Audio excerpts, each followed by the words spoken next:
Hello friends, स्वागत है आपका आपके अपने यूट्यूब चैनल डिजी टेक्निकल क्लासेस में। दोस्तों, आज की वीडियो हम बात करेंगे स्पीड एंड वेलोसिटी के अंतर्गत जो आपका दूरी, विस्थापन, चाल, वेग, त्वरण बल, ये सब क्या होता है, इनके बारे में हम डिटेल में चर्चा करेंगे। ये आप बता दूं आपको कि आईटीआई का जो बेसिक साइंस का जो एक आपका सब्जेक्ट है आईटीआई में, उसके लिए ये काफ़ी इंपॉर्टेंट है। उसके साथ साथ आप किसी भी टेक्निकल एग्ज़ाम या नॉन टेक्निकल एग्ज़ाम के लिए ये वीडियो काफ़ी आपके लिए हेल्पफुल होने वाला है। तो उससे पहले बता दो आप लोगों को, जो भी हमारे चैनल पर नए हैं तो प्लीज़ चैनल को सब्सक्राइब कर लीजिए, और वीडियो अच्छी लगे तो वीडियो को लाइक करें, कमेंट्स करें, शेयर जरूर करें। तो चलिए हम वीडियो को स्टार्ट करते हैं। सबसे पहले हम बात करने वाले दूरी के बारे में। दूरी क्या होता है? तो किसी खास समय में चली गई पथ की कुल लंबाई को दूरी कहते हैं। खास समय में कोई पथ है, उसकी लंबाई को आप तय करते हो तो वो होती है आपकी दूरी। तो इसको हम कैसे समझते हैं? जैसे कि आपके सामने एक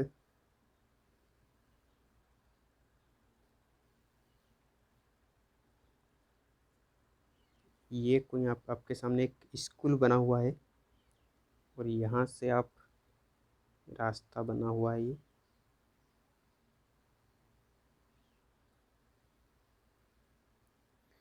आप अपने घर से, यहाँ से, ये आपका घर है, यहाँ से आप स्कूल के लिए जाते हो। ये तो ये भी 1 किलोमीटर है, और ये भी आपका 1 किलोमीटर है, और ये भी आपका मान लो कि 1 किलोमीटर है। तो दूरी क्या होती है? आप यहाँ से स्टार्ट करते हो और यहाँ से चल के ये यहाँ से यहाँ तक अपने घर से स्कूल तक की जो रास्ता तय करते हो, ये होती है आपकी दूरी। तो दूरी क्या होगी आपकी? एक एक ये और एक ये, टोटल दूरी आपकी होगी यहाँ पर 3 किलोमीटर। 3 किलोमीटर आपकी होगी दूरी। लेकिन अगर विस्थापन की हम अगर यहाँ पर बात करें, तो विस्थापन आपका जो दो बिंदु, आपका जो प्रारंभिक बिंदु मतलब आपके घर से, और जो अंतिम बिंदु जो आपका स्कूल है, उनके बीच क्या न्यूनतम दूरी होती है। जो न्यूनतम मतलब कम से कम दूरी, मतलब ये होगी न्यूनतम दूरी। तो ये होगा आपका क्या? विस्थापन। ये हो गया आपका क्या? विस्थापन। देख सकते हैं ये दूरी आपकी 3 किलोमीटर, लेकिन ये विस्थापन होगा वो समथिंग 1 किलोमीटर के आसपास का ही होगा। तो विस्थापन क्या होता है? दो बिंदुओं के बीच की न्यूनतम दूरी, और जो आपकी दूरी होती है वो, ये आप देख सकते हैं यहाँ से यहाँ तक, ये होगी आपकी इस प्रकार से दूरी होगी। यहाँ से समझ चुके आप। तो दूरी किसी खास समय में चली गई पथ की कुल लंबाई को दूरी कहते हैं। इसका ऐसा एक मात्रक आपके सामने होता है मीटर। उसकी ये राशि कौन सी? अदिश राशि है ये। आगे देखें विस्थापन के बारे में, तो न्यूनतम दूरी को ही विस्थापन कहते हैं। जैसे कि आपको मैंने बताया, ये कोई दूरी है, इस है दो बिंदु हैं, आपका ये प्रारंभिक और ये अंतिम। तो इनके बीच का ये न्यूनतम जो है, ये होता है आपका विस्थापन। प्रारंभिक बिंदु और अंतिम बिंदु को सीधा मिला दिया जाए तो आपके सामने विस्थापन निकल के आ जाता है। ये होता है आपके सामने विस्थापन, और ये होगी आपकी दूरी।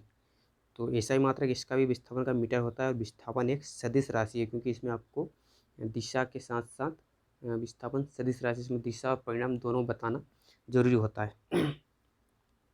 देख सकते हैं ये आपके सामने एक डायग्राम है, तो यहाँ से हम समझेंगे इसके बारे में, दूरी और विस्थापन को अलग अलग किस प्रकार से। न्यूमेरिकल है ये। तो दिए गए चित्र में अगर कोई पिंड 5 सही 2 मतलब 2.5 चक्कर, 2 सही 1/2 है, तो 2 दूनी 4, 5/2, ये हो गया आपका 2.5 चक्कर लगाता है। तो दूरी और विस्थापन ज्ञात कीजिए। ये देख सकते हैं यहाँ पर। तो विस्थापन ज्ञात करने के लिए सबसे पहले दूरी ज्ञात करते हैं। तो ये क्या है? एक वृत्त बना है आपके सामने ये। तो दूरी मतलब उतना ही जितना इसने इसकी जो परिधि है वृत्त की, उतनी ही इसने दूरी तय की होगी। तो हम दूरी निकालने के सबसे पहले देखेंगे कि दूरी बराबर, सबसे पहले हम इसमें जो इसका वृत्त की परिधि होती है वो होती है परिधि 2πr। और जो चक्कर कितने लगा रहा है? 5/2। तो इसमें हम इंटू कर देंगे 5/2 का। तो यहाँ पे हम 2 को तो यहाँ 2 रख देंगे, गुणित पाई का मान होगा आपका 22/7। आर कितनी दी है? मतलब कि त्रिज्या, तो त्रिज्या दी आपको 7, इंटू 5/2। तो ये 2 से ये 2 कट जाएगा, 7 से 7 कट जाएगा, इसमें इसका मल्टीप्लाई करें तो 5 दूनी 10, किस मिला 1, 5 10 11, ये होगा 110 मीटर। ये हो गई आपकी दूरी। लेकिन अगर डायरेक्ट विस्थापन की हम बात करें, तो देख सकते हो दो बिंदु, मतलब ये है बिंदु ए और ये है बिंदु बी।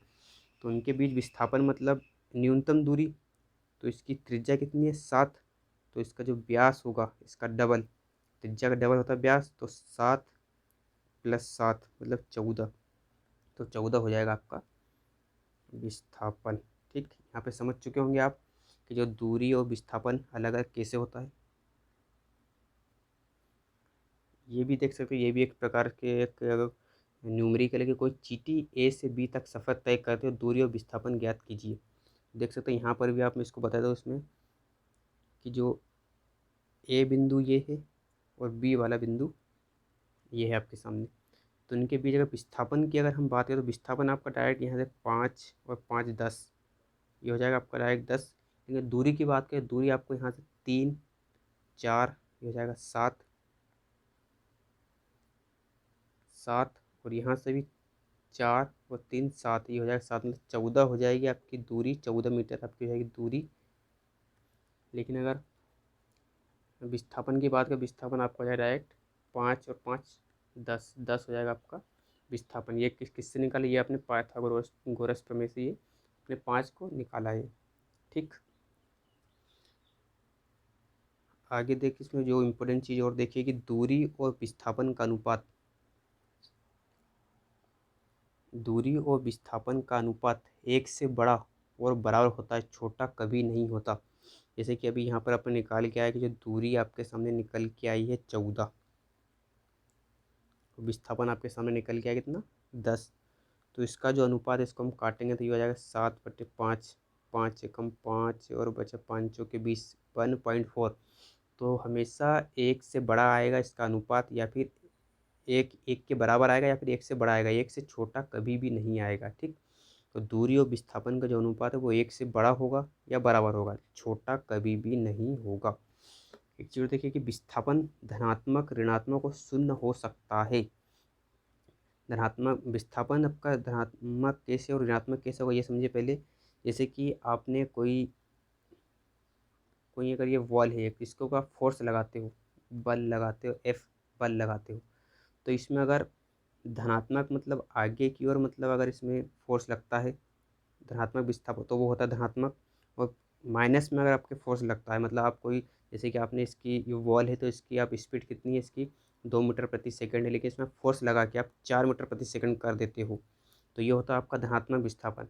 लेकिन अगर कोई वॉल है डायरेक्ट इसका अपोजिट मान लो, जैसे कि कोई वॉल है आपके पास फुटबॉल, तो उसकी स्पीड आपके सामने 4 मीटर प्रति सेकंड है, लेकिन उसमें बल लगाने के बाद वो उसकी और स्पीड माइनस में चली जाती है, 2 मीटर प्रति सेकंड हो जाती है, तो वो होती है आपकी धनात्मक विस्थापन। तो ये होता है कि विस्थापन धनात्मक, ऋणात्मक और शून्य हो सकता है। शून्य कैसे हो सकता है धनात्मक विस्थापन, जैसे कि यहाँ समझिए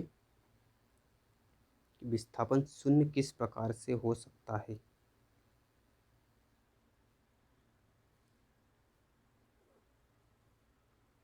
ये आपके सामने कोई बिंदु है ए, आपने यहाँ से चलना स्टार्ट किया, यहाँ गए, यहाँ गए, यहाँ गए, यहाँ गए, वापस आके उसी बिंदु पर आ गए, तो ये क्या हुआ कि आपका जो प्रारंभिक बिंदु और अंतिम बिंदु दोनों समान है, तो आपका विस्थापन कितना 0 हो जाएगा, क्योंकि दूरी तो आपने यहाँ से यहाँ तक तय की, यहाँ से यहाँ आए, यहाँ आए, 1 किलोमीटर ये तय किया, 1 किलोमीटर ये तय किया, 1 किलोमीटर ये तय किया, 1 किलोमीटर यहाँ तय किया, और समथिंग 1 किलोमीटर यहाँ भी तय किया, तो आप घूम फिर के डायरेक्ट अपना प्रारंभिक बिंदु और अंतिम बिंदु दोनों समान एक ही है, तो इस स्थिति में आपका विस्थापन क्या होगा, वो विस्थापन आपकी स्थिति में शून्य होगा।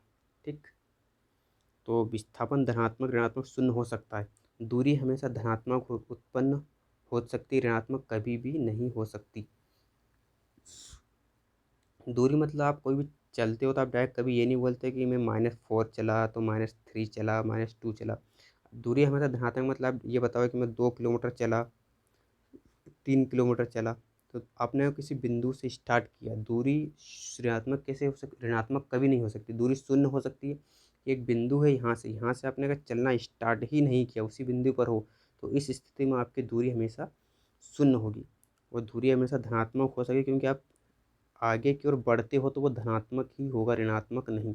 तो दूरी आपकी हमेशा धनात्मक हो सकती, ऋणात्मक कभी नहीं हो सकती। ठीक, इसके बाद चाल के बारे में हम चर्चा करते हैं। चाल किसी वस्तु द्वारा एकांत समय में चली गई दूरी को चाल कहते हैं। एकांत समय मतलब क्या है कि 1 सेकंड से, मतलब 1 सेकंड में किसी वस्तु द्वारा 1 सेकंड में जो दूरी तय की जाती है, जैसे आपने कोई स्कूल से आपके घर तक की ये दूरी है, यो आपने बता दिया कि मैंने 2 किलोमीटर है, तो उसको 2 मिनट में या 3 मिनट में इस प्रकार से तय की हुई, तो वो उसकी आपकी चाल हो जाएगी, क्योंकि इसमें समय के साथ समय दर्शाना, जिस समय में लगेगा अपने की 2 मिनट में मैंने 2 किलोमीटर दूरी तय की, तो ये हो जाएगी आपकी चाल। तो चाल का चाल बराबर क्या होता है कि दूरी बटे समय हो जाता है चाल बराबर। तो इसका ऐसा एक मात्रक कैसे निकालते हैं, मीटर प्रति सेकंड। और जो दूरी होता है ये किसका मतलब मीटर, इसका मात्रक होता है मीटर, दूरी का समय का होता है सेकंड। और उसकी बीमा क्या हो जाएगी, बीमा इसकी जाएगी L/-1, मतलब ये मीटर प्रति सेकंड है, मतलब ये MS ऊपर जाता है, मतलब ये मीटर है, ये क्या किसका लीटर का मात्रक है, और जो सेकंड है ये टाइम का है, तो इसलिए L और T हो जाएगा, और ये अपॉन में है, मतलब M की अपॉन सेकंड है, तो ये हो जाएगा L/-1 अपॉन में, इसलिए। और राशि कौन सी, चाल एक अदिश राशि है। इसके बाद से वेग के बारे में बात करते हैं। वेग किसी वस्तु द्वारा एकांत समय अंतराल में तय किए गए विस्थापन को ही वेग कहते हैं। मतलब विस्थापन मतलब किसी समय में कोई कि आपने इन दोनों के पॉइंट ए और पॉइंट बी के बीच की दूरी को आपने, मतलब 1 किलोमीटर की दूरी है तो उसको आपने 1 मिनट में तय की, तो ये इस प्रकार से आपको हो जाएगा ये विस्थापन एकांत समय अंतराल में, 1 सेकंड में जो दूरी तय की जाती है वो होती है आपकी विस्थापन। तो विस्थापन आपका वेग क्या हो जाएगा, वेग बराबर होता है विस्थापन बट्टे समय। ऐसा एक मात्रा इसका हो जाएगा मीटर प्रति सेकंड। बीमा भी इसकी हो जाएगी L/-1 राशि हो जाएगी सदिश। आगे हम बात करते हैं त्वरण के बारे में। तो त्वरण होता है आपका वेग में परिवर्तन की दर होती है आपकी त्वरण। ठीक, तो इसको एग्जाम्पल वेग में परिवर्तन किस प्रकार से, जैसे कि आप कोई बाइक ड्राइव कर रहे हो, तो बाइक में क्या होता है, जैसे इसकी स्पीड आपकी है 50 मीटर प्रति सेकंड। ठीक, इसकी स्पीड है मीटर प्रति सेकंड, लेकिन वेग में परिवर्तन की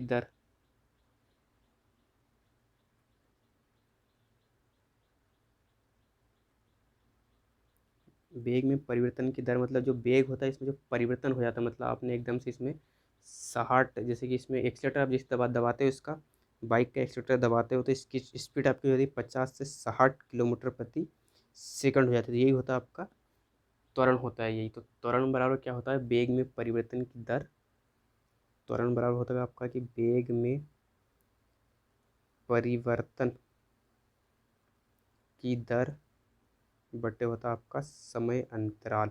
ठीक, तो ये होता है कि आप जैसे कि बाइक से आप स्पीड आपकी 50 से 60 कर दी आपने, तो वो होगा आपका त्वरण। और मंदन, यहाँ से एक बार ये भी है कि मंदन क्या होता है, तो मंदन आपका डायरेक्ट इसका उल्टा होता है। जैसे आपकी कोई स्पीड है, आपकी स्पीड 60 किलोमीटर प्रति घंटे की, प्रति सेकंड की, लेकिन आपने इस पर एक्सीलरेटर कम करके इसको कम कर दिया, मतलब स्पीड को 50 किलोमीटर प्रति सेकंड कर दिया, मतलब आपका त्वरण वेग में परिवर्तन क्या कम हो गया, तो वो होता है आपका ऋणात्मक त्वरण। तो इसको नाम दिया गया एक अलग से मंदन, तो ये होता है आपका मंदन। ठीक, तो त्वरण निकालने के लिए आप जैसे कि आपको जो प्रारंभिक वेग आपका होता है, त्वरण बराबर आपका जो अंतिम वेग माइनस में से प्रारंभिक वेग को माइनस किया तो बटे समय अंतराल, तो आपका निकल जाता है त्वरण। तो यहाँ पर एक न्यूमेरिकल है वो हम समझते हैं यहाँ पर। जैसे कि यदि कोई कार 72 किलोमीटर प्रति घंटे की रफ्तार से चल रही है, तो 5 सेकंड के बाद उस पर ब्रेक लगा दिया तो उस कार पर आरोपित मंदन क्या होगा, मंदन मतलब वही त्वरण। तो जैसे कि इसका क्या हो जाएगा, प्रारंभिक वेग कितना हो जाएगा, इसका प्रारंभिक वेग u बराबर हो जाएगा इसका 72 किलोमीटर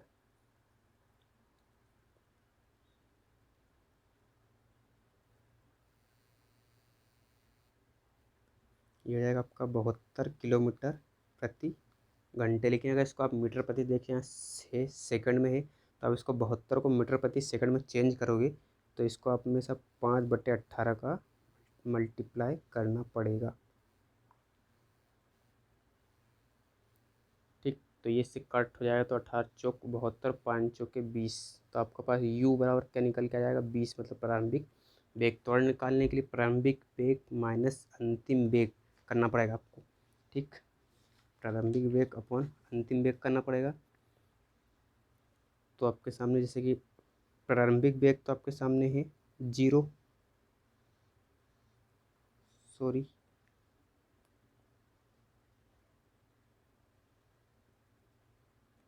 v बराबर आपके सामने मतलब जो त्वरण है a बराबर आपके सामने होगा a माइनस यू अपॉन समय अंतराल कितना पे 5 सेकेंड।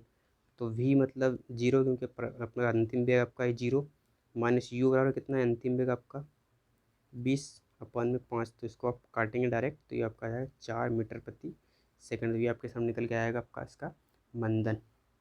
ठीक, इसके अगर बल के बारे में बात करें हम, बल क्या होता है, तो बल देखिए, बल वह भौतिक राशि होती है जो किसी बाह्य कारक से वस्तु को विरामावस्था अथवा गतिशील अवस्था में परिवर्तित कर दे, वो होता है बल।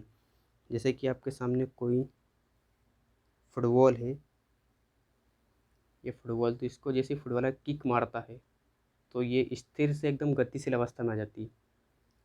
ठीक, गतिशील अवस्था में आ जाती है। तो ये इस पर, तो यही होता है इस पर बल लगाना, तो इस पर बल लगाया जाता है। या फिर कभी अवस्था में परिवर्तित कर देता है, मतलब थोड़ी आगे की ओर बढ़ जाती है, मतलब जो स्थिर से गतिशील अवस्था में आती है, या फिर गतिशील अवस्था से कोई फुटबॉलर स्पीड से फुटबॉलर पास आ रहे लेकिन वो उसको हाथ से पकड़ कर उसकी स्पीड रोक लेता है, तो उस प्रकार से वो होता है आपका बल। तो बल का ऐसा एक मात्रा आपके सामने न्यूटन होता है, CGS मात्रा में उसका डाइन होता है 1 न्यूटन बराबर होता है 10⁵ न्यूटन होता है। तो ये होता है आपके सामने बल।